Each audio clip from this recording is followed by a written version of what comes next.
Dobrý den, bonjour à toutes et à tous et bienvenue à l'écoute de Radio Prague International en français et à l'écoute d'une nouvelle émission qui nous permettra de décortiquer le football tchèque et son actualité sous tous ses angles. Une émission que nous vous proposerons désormais en compagnie de Lazar Van Parijs. Lazar, ahoy. Ahoy, merci. Lazar Van Parijs, cofondateur d'un excellent site footballski.fr. Lazar également passionné de football d'Europe centrale et de l'Est et plus particulièrement de football tchèque puisqu'il est installé à Prague depuis quelques années. Alors Lazar, nous sommes au moins deux passionnés de football tchèque et à travers cette nouvelle émission, nous espérons convaincre d'autres auditeurs. Alors avant de nous lancer, Lazar, pourrais-tu te présenter en quelques mots et puis nous expliquer d'où provient ta passion pour ce football tchèque et plus généralement d'Europe de l'Est? Tout d'abord, merci beaucoup pour cette invitation. Tout a commencé en 2012 lors d'un voyage universitaire avec mon université à l'époque, où nous sommes rendus à Belgrade, où j'ai découvert d'abord un nouveau pays. Et à la suite de ça, mon engouement pour le football a pris le dessus et nous avons créé avec d'autres collègues à l'époque le site footballski.fr qui s'intéressait à ce football d'Europe centrale et de l'Est qui était assez méconnu, ou plutôt dirons-nous connu pour de mauvaises raisons, alors qu'il y a de très belles histoires à raconter, il y a de longs formats à évoquer, et c'est comme ça que nous avons choisi de partir dans cette direction de longs papiers pour traiter justement en profondeur de ce football d'Europe centrale et de l'Est. Et par la force des choses, en arrivant à Prague en 2018, enchaîner sur le football tchèque a été d'une continuité naturelle. Alors depuis, tu suis régulièrement ce football tchèque, tu fréquentes régulièrement également les stades. Alors dans cette émission, pour cette première, on va d'abord faire un bilan de la saison 2025-2026 de la Chancel-Liga, comme s'appelle le championnat de République tchèque, un championnat qui s'est achevé tout récemment dimanche dernier avec la 35e et dernière journée. Bilan, un Slavia de Prague qui a conservé son titre de champion sans jamais véritablement trembler, un Sparta deuxième et puis un Viktoria Plzeň troisième, soit donc un classement sans véritable surprise par rapport aux attentes du début de saison et finalement conforme aussi au classement des budgets comme dans beaucoup d'autres pays en Europe, ou du moins pour ce trio de tête, Sparta, donc Slavia, Sparta, Plzeň. En effet, c'est un championnat qui n'a pas amené beaucoup de surprises. Tout s'est déroulé conformément au plan, si on peut dire ça comme ça. Le Slavia Prague était champion l'année dernière. Ils avaient perdu le titre il y a 2 ans contre le Sparta. Et le retour en force, entre guillemets, du Slavia conjugué aussi avec un Sparta qui est plus faible ces 2 dernières années, que ce soit en termes de joueurs ou même au niveau d'un point de vue management, car le club surfe toujours sur cette vague d'il y a 2 ans, a du mal à se réinventer. Pour preuve, lors du départ de leur entraîneur Brian Priske, qui a gagné le titre il y a 2 ans, ils ont juste gardé l'adjoint l'année dernière. Et lorsque cet entraîneur principal, Brian Priske, a été viré de son club précédent, il a été rappelé l'été dernier. Donc on est toujours sur ce nonchalandisme qui fait que le club travaille pas forcément autant que d'autres clubs. Et donc le Slavia est donc cet vainqueur avec toutes les métriques qu'on peut imaginer et largement devant à tous les niveaux. Donc un Slavia désormais double champion en titre. Et qu'est-ce qui, selon toi, Lazar, explique cette nette domination? Alors même si le club pragois est en tant que propriété depuis quelque temps du milliardaire tchèque Pavel Tikac dispose de confortables moyens financiers, ne serait-ce qu'à l'échelle tchèque. Il y a aussi une forme de stabilité sportive avec notamment un entraîneur, Jindřich Trpišovský, qui est quand même présent au club depuis 2017. Ça fera 10 ans la saison prochaine s'il est toujours en poste. Et puis on sent bien que d'année en année, il y a un style de jeu, une signature Slavia qui reste et qui pour l'instant fait le succès du club, encore une fois ne serait-ce qu'à l'échelle nationale. La question financière n'en est plus une aujourd'hui avec la vague de récents rachats de clubs par des milliardaires tchèques. Et donc la majorité des clubs ont changé de main ces 2 dernières années, que ce soit en première ou en seconde division. Donc les arguments financiers aujourd'hui n'existent pas trop pour le haut du tableau, en tout cas de première division. Pour le Slavia, ce qu'on peut voir, c'est effectivement il y a une empreinte Jindřich Stanišovský qui existe, avec un jeu très fluide, très poussé vers l'avant, où on va chercher de la profondeur et jouer un jeu très direct. On retrouve également cette patte au niveau du recrutement, où pendant de très nombreuses années, il y avait 2 filières de recrutement, que ce soit un peu comme le Lyon de la grande époque, où on va récupérer des talents partout en championnat tchèque pour les faire éclore et les revendre plus tard. Et l'autre école, c'est celle de joueurs souvent d'origine africaine, des joueurs qui sont souvent physiques et rapides, qu'on va souvent récupérer ces dernières années dans les championnats nordiques, que ce soit en Norvège ou au Danemark, et en faire un alliage complémentaire dans ces 2 cas. Et ça, c'est vraiment quelque chose qu'on retrouve ces dernières années et qui est devenu cette empreinte aussi du Slavia ces dernières saisons.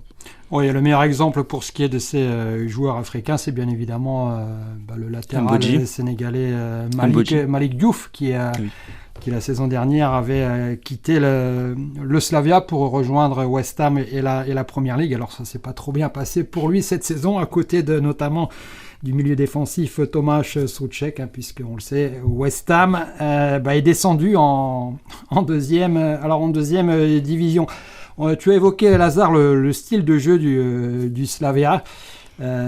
Personnellement, je parlerais plutôt d'un style très agressif, avec beaucoup de pressing, très haut sur le terrain, et puis surtout beaucoup de duels. Alors un style de jeu qui continue de porter ses fruits à l'échelle nationale, comme le confirment les 2 titres de champion consécutifs, mais alors beaucoup moins désormais sur la scène européenne, et ce contrairement il y a encore quelques saisons où les adversaires et même parfois des grands noms du foot européen étaient surpris par l'intensité mise par le Slavia, notamment à domicile. Finalement, cette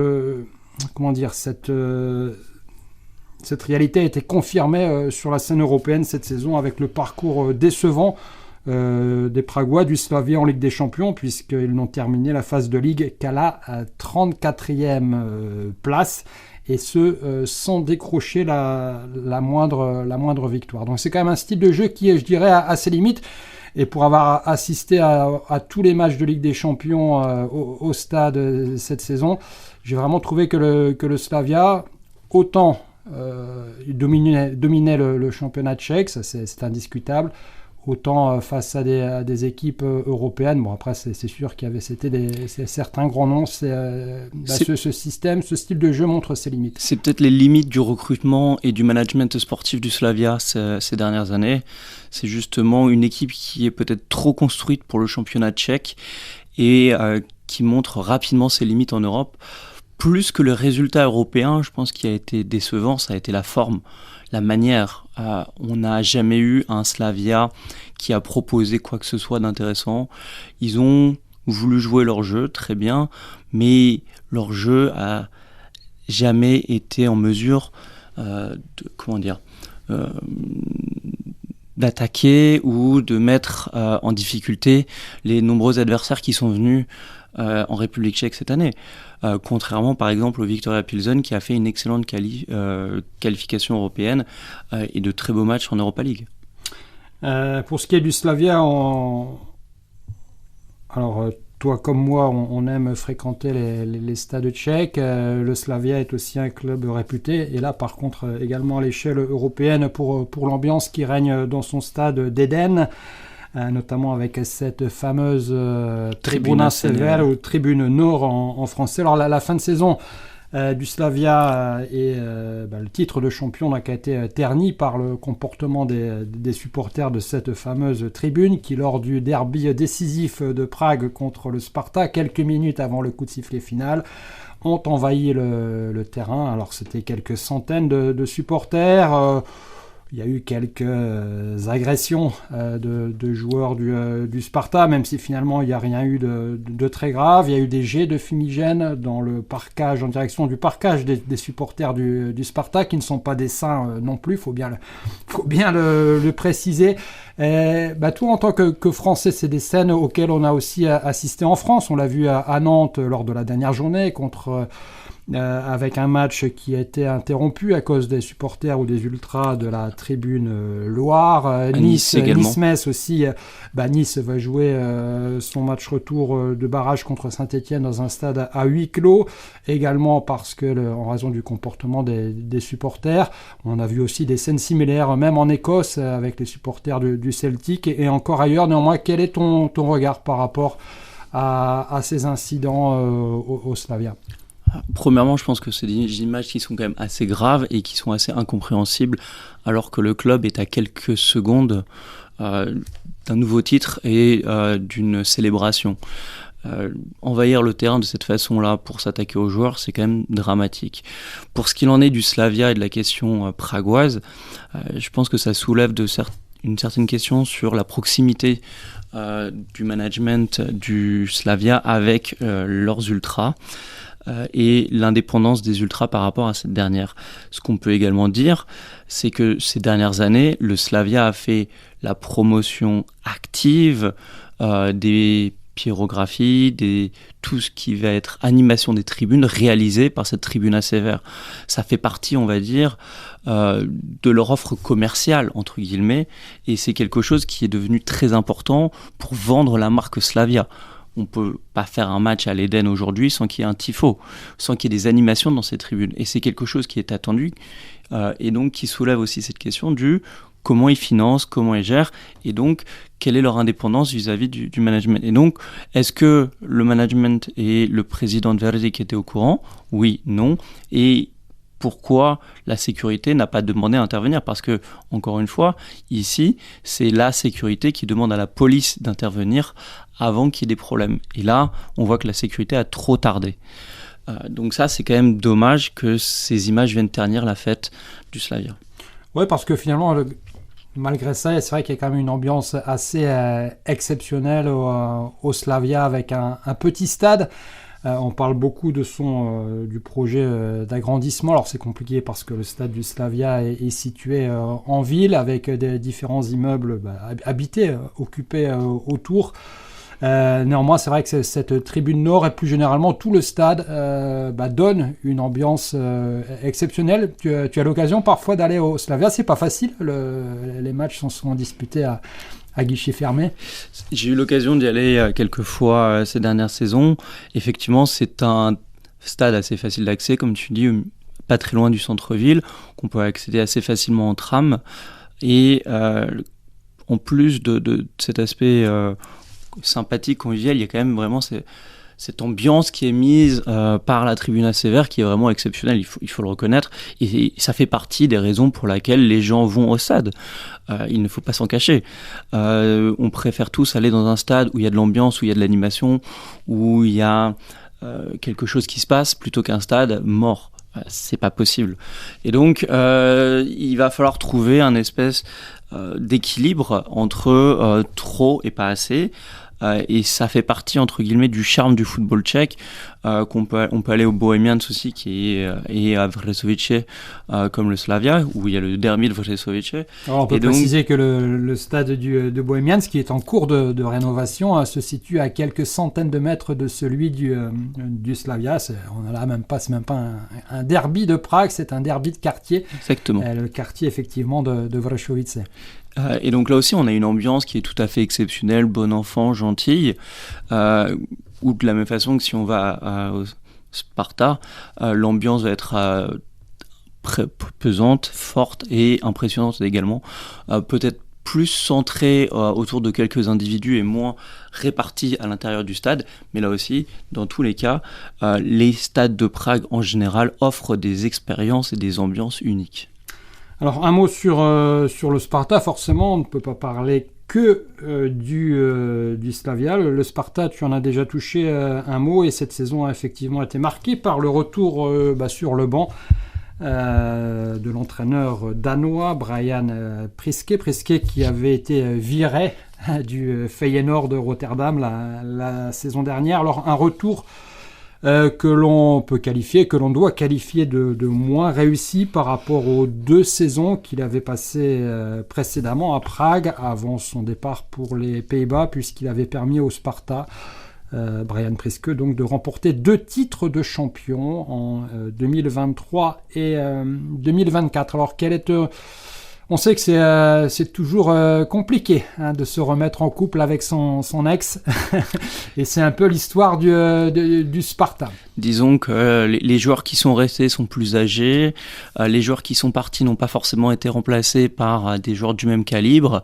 et donc on se retrouve dans une situation où il a beau vouloir pratiquer du jeu, vouloir faire des passes et faire quelque chose de léché, au final, si on n'a pas les hommes pour, ou que les hommes ne sont plus en état de le faire, c'est compliqué. Et donc aujourd'hui, on a clairement un manque de qualité par rapport au Sparta d'il y a 2-3 ans, et ça se paye, tout simplement. Donc le club va devoir réagir. Ils ont déjà essayé d'investir cet hiver en amenant plusieurs joueurs. Force est de constater que le résultat n'est pas à la hauteur de ce qu'ils auraient espéré. Et aujourd'hui, tous les yeux se portent sur le directeur sportif, un certain Tomáš Rosický, qui est au club depuis quand même de nombreuses années maintenant, avec un résultat qui est pour le moins décevant. On a eu ces 2 titres, mais que ce soit dans le jeu, que ce soit dans les joueurs, on manque un peu de référence, vraiment. L'autre problème, c'est que les titres ont été régulièrement perdus assez tôt dans la saison. Comme cette année où on a un Slavia qui termine très loin devant. C'était le cas les saisons précédentes de la même façon. Tomáš Rosický, qui est effectivement le directeur sportif du Sparta. Alors Rosický, c'est un produit de l'académie ou du centre de formation du Slavia. Ça reste l'idole des supporters, c'est vrai. Parfois quand même critiqué. En même temps, c'est un nom dont le Sparta a besoin, dont a aussi besoin forcément Daniel Kršitinský, le milliardaire à la tête du Sparta depuis très longtemps maintenant. Lui aussi a souvent été critiqué pour ses choix. Et alors même s'il y a des moyens importants, il y a un fonctionnement au Sparta qui est parfois un peu, qu'on pourrait qualifier d'illisible. C'est toute la problématique de l'industrie du football, entre guillemets, si on veut dire. C'est très compliqué de trouver des chefs d'entreprise qui sont à la fois très performants dans leur business et dans la gestion de leur club de foot. Il y en a quelques-uns. On a eu Jean-Michel Aulas en France, par exemple. Mais c'est très dur, et on voit qu'il y a quand même de nombreux businessmen qui s'essayent au football et qui ont du mal à réaliser des performances similaires à celles qu'ils réalisent avec leurs entreprises. Et aujourd'hui, dans le cas du Sparta, il est quand même plus facile de changer un directeur sportif que de changer de propriétaire, surtout si on est le propriétaire. Mais comme tu disais très bien, c'est un nom aujourd'hui, ce qui lui permet encore de se sauver. Jusqu'à quand ? On verra. Mais c'est sûr qu'il va falloir commencer à faire des changements d'un point de vue sportif au Sparta. Alors on a évoqué Slavia, Sparta, mais la dernière journée a été marquée par un grand duel de bas de tableau, très bas de tableau même. Donc tu as assisté à Prague samedi dernier au match de la peur entre 2 clubs que l'on peut qualifier mythiques du football tchèque, le Dukla Prague, ancien club de l'armée, et le Baník Ostrava. C'est le grand club de Moravie-Silésie, tout à l'est du pays. Alors c'était un match avec le malheur au vaincu, puisque le vaincu était condamné à une descente directe en 2e division. Et finalement, c'est Ostrava qui était dernier avant le coup d'envoi, qui avait donc absolument besoin de s'imposer pour sauver sa peau, qui s'est imposé 3-0. Curiosité, grâce à 3 buts inscrits contre leur camp par des joueurs du Dukla. Quand on connaît les pratiques du football tchèque, ça peut sembler curieux. Néanmoins, cette victoire permet à Ostrava de disputer les barrages et le maintien dans l'élite. Et on le sait aujourd'hui, après le premier match aller des barrages, est en bonne voie, puisque Ostrava s'est imposé 3-0 contre Taborsko. Alors Lazare, tu as assisté au match, tu étais dans cette fameuse grande tribune du stade du Dukla qui offre Juliska, s'appelle ce stade, le quartier aussi, qui offre d'ailleurs une vue magnifique sur Prague, tellement elle est grande et haute. Un match auquel tu as assisté en compagnie notamment de milliers de supporters du Baník qui avaient effectué le déplacement depuis Ostrava. Alors c'est quand même quelques centaines de kilomètres. Alors quel est ton sentiment sur ce match ? Et surtout, parle-nous de l'ambiance, puisqu'il avait beaucoup été question de ces supporters du Baník dans les jours qui ont précédé la rencontre. Effectivement, je pense que c'était la chose la plus impressionnante de ce match, c'était cette présence de tous les Chachaji qui c'est le surnom des supporters du Baník et qui étaient vraiment partout dans le stade. Je pense qu'il y avait peut-être au moins la moitié du stade qui était blanche et bleue aux couleurs donc du Baník. On avait peut-être 25% qui étaient aux couleurs du club local du Dukla, donc le doré et le rouge, et enfin le reste qui était des lambda qui venaient pour assister à une rencontre de football sous haute tension et qui méritait le détour. Et donc effectivement, ce qu'on peut dire, c'est que tout s'est très bien passé. L'ambiance a été très chaleureuse, très gentille. Je n'avais pas l'occasion de connaître, d'avoir été à Ostrava plus avant et donc de visiter ce stade. Et les supporters du Baník ont chanté pendant 90 minutes. Ils ne se sont pas arrêtés une minute et ont montré une exceptionnelle image du supporterisme. Il faut le préciser parce que, comme tu disais avant, quelques jours avant, il y avait eu quelques questions quand même sur le bon esprit, on va dire, et ce qui pourrait se passer. Beaucoup redouté si jamais il y avait des problèmes, un débordement du stade ou des problèmes de sécurité comme tu l'as évoqué. Et donc effectivement c'était un match assez plaisant à regarder, même si le Ostrava a gagné grâce à des erreurs individuelles du Dukla, plus que sur une domination collective. Et donc le Ostrava avait besoin de se sauver là, et donc comme tu dis 3-0 face à Taborsko, ça devrait être bon, mais ils ont de grands changements à faire en vue de l'année prochaine.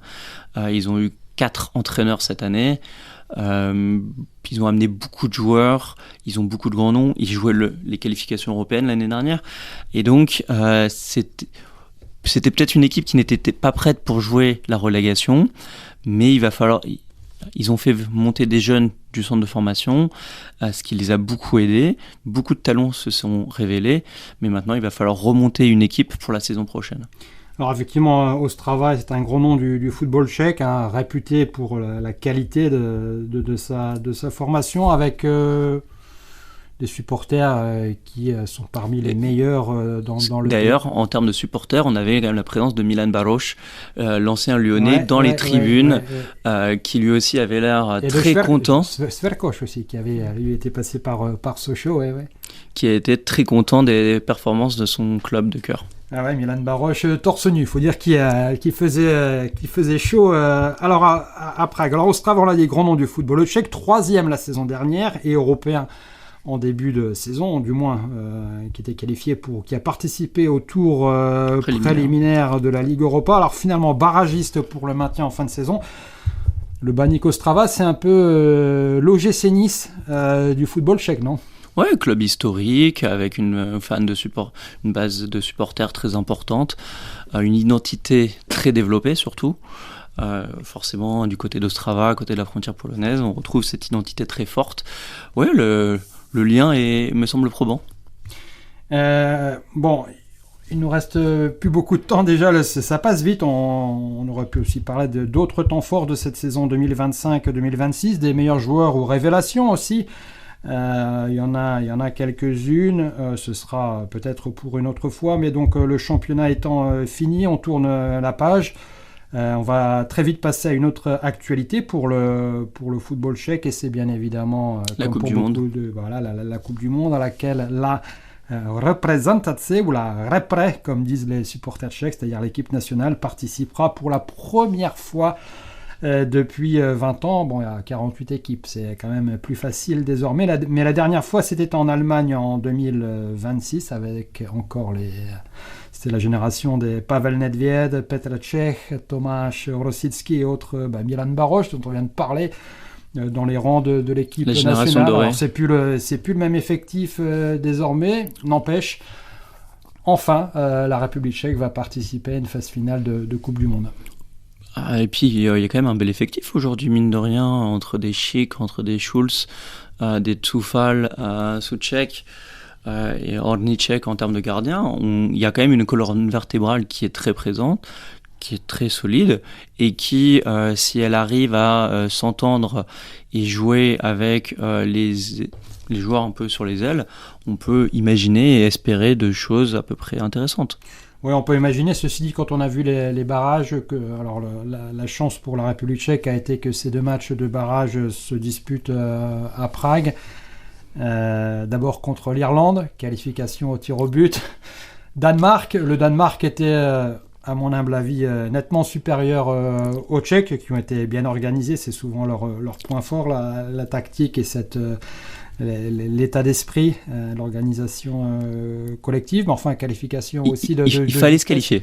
Voilà. C'était le point important. Tout à fait. Les Tchèques, peu importe la manière, il fallait se qualifier. Ils se sont qualifiés. On n'a plus qu'à espérer qu'ils ont appris et qu'ils vont être capables de proposer du jeu et de proposer quelque chose qui sera légèrement supérieur à ce qu'on a pu voir effectivement. Alors, rappelons que la République tchèque, à cette Coupe du Monde, fera son entrée en matière. Ce sera très vite, contre la Corée du Sud. Ce sera le 2e match de la compétition, tout de suite après le match d'ouverture. Ce sera le 12 juin au Mexique. Alors la Tchéquie est placée dans le groupe A. Elle affrontera ensuite l'Afrique du Sud et le Mexique. Alors... on évoquera les chances de cette représentace dans une prochaine émission. En attendant, la semaine dernière, le nouveau sélectionneur, puisqu'il a pris ses fonctions en début d'année, Miroslav Koubek, a annoncé une liste de 29 joueurs pour le stage de préparation qui est en cours cette semaine et qui s'achèvera par un match contre le Kosovo à Prague ce 31 mai. Ce sera le dernier match à Prague, puisque tout de suite après, les Tchèques s'envoleront pour les États-Unis. Donc dimanche soir, une liste à laquelle on pouvait s'attendre. Alors 29 joueurs, certes, qui sera réduite à 26 forcément d'ici dimanche. 3 très jeunes joueurs, Dominique Kabongo, puis les milieux de terrain Alexandre Sojka et Hugo Sochurek, qui a lui 17 ans. Un très jeune joueur donc du Sparta Prague, qui a la possibilité de montrer ce qu'ils ont en eux, mais pour le reste, sélection assez classique dans laquelle on retrouve notamment le milieu offensif ou attaquant de l'Olympique lyonnais, forcément Pavel Schulz, et c'est la différence de son partenaire de club, Adam Karabets. Karabets, lui, ne jouait plus à Lyon, donc forcément c'était difficile pour lui, même s'il avait participé au barrage, d'être appelé pour cette Coupe du Monde. Mais pour le reste, assez classique, les noms principaux sont là. On a quand même un ancien entraîneur de Pilsen qui s'appuie fortement sur les joueurs qu'il connaît. Beaucoup de joueurs de Pilsen dans cette liste, ou beaucoup de joueurs qui sont passés par Pilsen dans cette liste, ce qui permet d'espérer justement un jeu plus prononcé, plus léché à partir du moment où il va être en confiance et il va pouvoir donner les clés du camion à ces joueurs-là.